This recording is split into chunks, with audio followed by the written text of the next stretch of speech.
Halo teman-teman, kembali lagi di YouTube channel Peggy Aryani. Hari ini kita akan belajar fisika tentang vektor. Nah, materi ini ada di kelas 10 IPA semester 1. Mari kita simak penjelasannya. Besaran vektor merupakan besaran yang memiliki nilai dan juga arah. Contohnya, ada kecepatan, ada gaya, perpindahan, percepatan, momentum, dan lain-lain.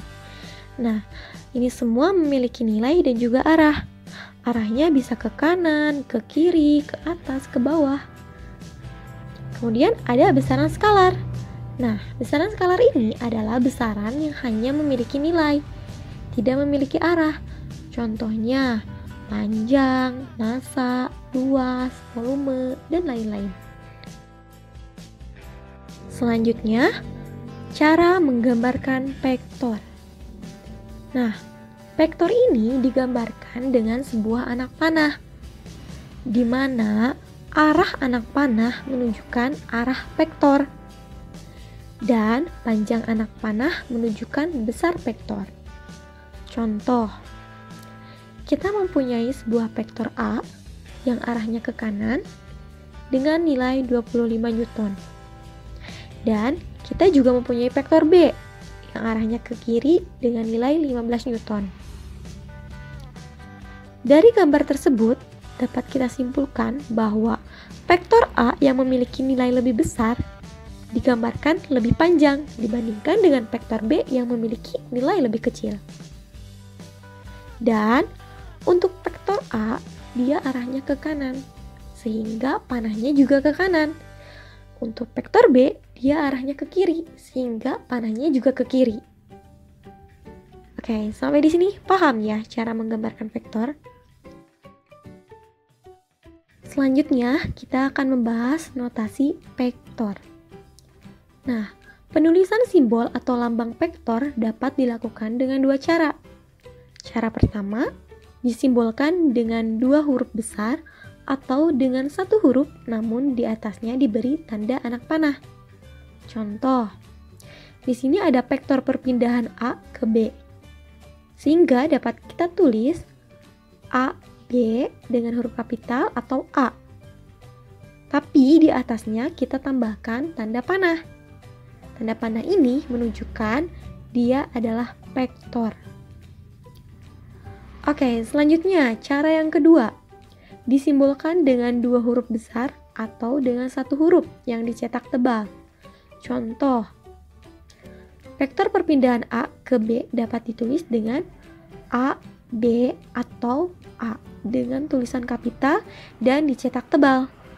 Kalau sudah dicetak tebal atau ditulis dengan bold, kita tidak perlu lagi menambahkan anak panah di atasnya. Selanjutnya, penjumlahan vektor. Nah, penjumlahan vektor ini ada beberapa metode. Yang pertama, ada metode segitiga. Yang kedua, ada metode jajar genjang. Yang ketiga, ada metode poligon. Dan yang keempat, ada metode analitik.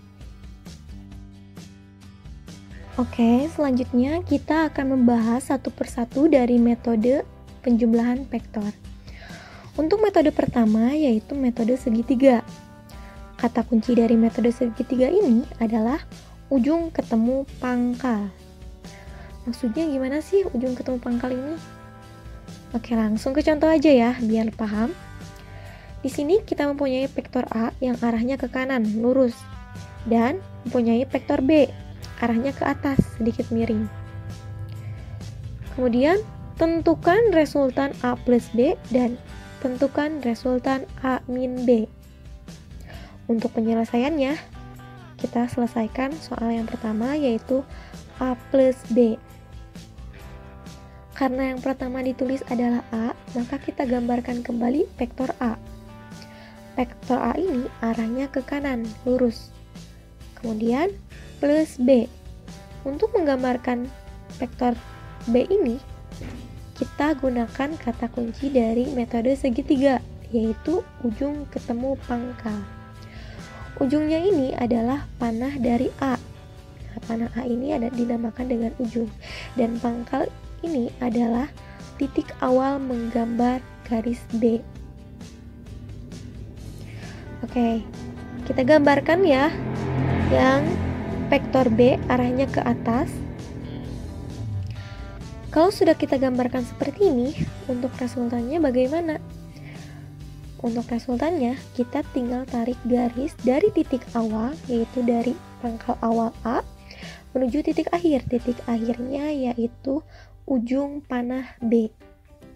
Nah, garis merah ini dinamakan dengan resultan dari A plus B. Kemudian untuk resultan A min B, kita gambarkan kembali A, vektor A, karena memang yang ditulis awalnya itu A min B. Kita gambarkan kembali vektor A yang arahnya ke kanan, lurus, kemudian min B. Karena di sini min B, yang tadinya vektor A arahnya ke atas, kita ganti menjadi arah ke bawah, karena dikurangi. Garisnya tetap sama, cuman posisi panah yang tadinya di atas sekarang menjadi di bawah. Untuk cara menggambarkan vektor B, sama seperti yang A, kita gambarkan pangkalnya itu di ujung A, di ujung vektor A ke bawah. Setelah digambarkan, kita akan mencari resultannya. Untuk mendapatkan resultan, kita tinggal tarik garis dari titik awal, yaitu dari pangkal A menuju titik akhir, yaitu ujung vektor B. Nah, seperti ini ya. Dan garis merah ini dinamakan dengan resultan A min B. Oke, sampai di sini paham ya untuk metode segitiga.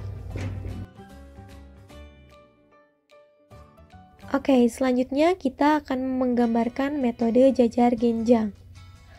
Metode jajar genjang ini kata kuncinya adalah pangkal ketemu pangkal. Contoh, vektor A arahnya lurus ke kanan, dan ada vektor B arahnya ke atas, sedikit miring. Tentukan resultan A plus B dan tentukan resultan A min B. Untuk penyelesaiannya, soal pertama A plus B. Kita akan gambarkan kembali vektor dari A, yaitu arahnya lurus ke kanan. Kemudian plus B. Untuk menggambarkan vektor B, kita gunakan kata kunci dari metode jajar genjang, yaitu pangkal ketemu pangkal. Nah, gambarannya seperti ini. Pangkal A bertemu dengan pangkal B. Kalau sudah digambar seperti ini, kita akan menggambarkan garis bantu. Garis bantu ini akan membentuk jajar genjang. Karena ini namanya metode jajar genjang, maka bentuknya menjadi jajar genjang. Kalau sudah membentuk jajar genjang seperti ini, kita akan mencari resultannya. Untuk mendapatkan resultannya, kita tinggal tarik garis dari pertemuan kedua pangkal vektor A dan vektor B menjadi diagonal dari jajar genjang. Seperti ini. Garis merah ini dinamakan dengan resultan. Kemudian untuk yang kedua adalah tentukan resultan A min B. Seperti biasa, kita gambarkan kembali vektor A, arahnya lurus ke kanan, kemudian min B. Karena di sini dikurang atau min, jadi arahnya yang tadinya vektor B arahnya ke atas menjadi ke bawah karena dikurangi ya. Tapi garisnya tetap sama, cuman posisi panahnya yang tadi di atas menjadi di bawah. Dan kita akan gambarkan vektor B ini di pangkal A sesuai dengan kunci dari metode jajar genjang, yaitu pangkal ketemu pangkal. Jadi pangkal B akan bertemu dengan pangkal A. Gambarkannya seperti ini. Setelah digambarkan seperti ini, seperti biasa kita akan membuat garis bantu. Garis bantu ini akan membentuk jajar genjang. Setelah terbentuk jajar genjang, kita akan menentukan resultan. Untuk menentukan resultannya, kita tinggal tarik garis dari pertemuan kedua pangkal A dan pangkal B menjadi diagonal dari jajar genjang. Seperti ini ya. Nah, yang merah ini adalah resultan dari A min B. Oke, untuk metode jajar genjang, paham ya sampai di sini? Selanjutnya adalah metode poligon. Metode poligon ini adalah pengembangan dari metode segitiga dan bisa digunakan lebih dari 2 vektor. Kalau tadi metode segitiga dan metode jejar genjang itu digunakan untuk 2 vektor, kalau metode poligon ini bisa digunakan lebih dari 2 vektor. Tapi kata kuncinya sama seperti metode segitiga, yaitu ujung ketemu pangkal. Oke, kita langsung ke contoh. Nah, di sini ada vektor A arahnya lurus ke kanan dan ada vektor B arahnya ke atas sedikit miring, dan ada vektor C. Vektor C ini arahnya ke atas tegak lurus. Kemudian soalnya tentukan resultan B plus A min C. Oke, karena di sini yang pertama ditulis adalah B, maka kita akan menggambarkan kembali vektor B. Vektor B ini arahnya ke atas sedikit miring. Nah, setelah digambarkan seperti ini, kemudian ditambah plus A. Vektor A ini digambarkan di ujung dari vektor B. Oke, seperti ini gambarnya. Setelah kita gambarkan vektor A, karena vektor A lurus ya, tadi lurus ke kanan, jadi gambarnya tetap sama, lurus ke kanan. Kemudian min C. Nah, vektor C ini arahnya ke atas. Karena di sini min C atau dikurangi C, yang tadinya ke atas kita akan jadi ke bawah. Kenapa ke bawah? Karena min C. Jadi panahnya yang tadi di atas kita berubah panahnya menjadi di bawah. Setelah gambarnya seperti ini, untuk mengetahui resultannya, kita tinggal tarik garis dari titik awal. Titik awalnya yaitu dari titik B ya, dari vektor B menuju titik akhir, yaitu titik akhirnya di ujung vektor C. Nah, seperti ini. Garis merah ini dinamakan dengan resultan dari B plus A min C. Oke, sampai di sini paham ya untuk metode poligon. Untuk metode yang lain nanti dilanjutkan di video selanjutnya. Oke teman-teman, terima kasih banyak sudah menonton video ini sampai habis. Jangan lupa subscribe, nyalakan loncengnya, like and share videonya ke teman-teman kamu. And see you next video.